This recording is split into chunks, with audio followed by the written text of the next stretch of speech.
Gare. Le billet de train est sur le téléphone, mais vous n'avez plus de batterie. Sur les bornes de recherche publique, coup de chance, un câble traîne. Le problème, c'est qu'il a été laissé par une personne malveillante. Il contient un virus qui est en train de pirater votre téléphone. On entend parler plein de fraudes, mais alors celle-là, non, je la connais pas. Ça vous surprend? Avec juste un câble USB, franchement, oui.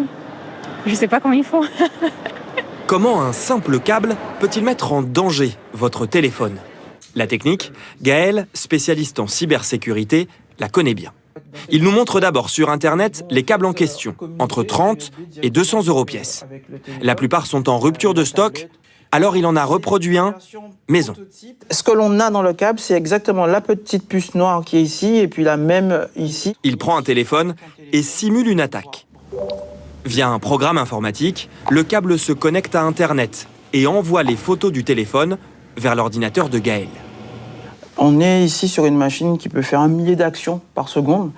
Et donc là, j'ai mis une pause d'1 seconde entre chaque action, mais dans la vraie vie, un battement de paupières suffit à exécuter une attaque.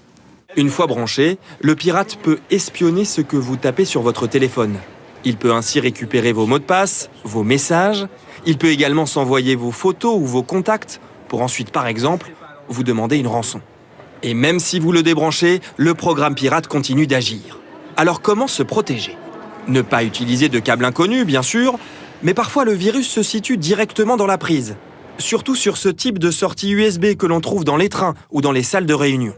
Dans ce cas-là, vous pouvez utiliser ceci, un bloqueur de données. Dans le jargon, on appelle ça un préservatif USB.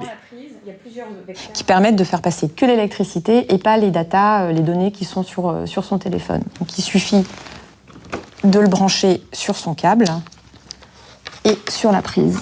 Et vous êtes protégé. Le prix, une dizaine d'euros. On les trouve principalement sur Internet. Enfin, dernière solution, la batterie externe. Avec elle, aucun risque pour le moment.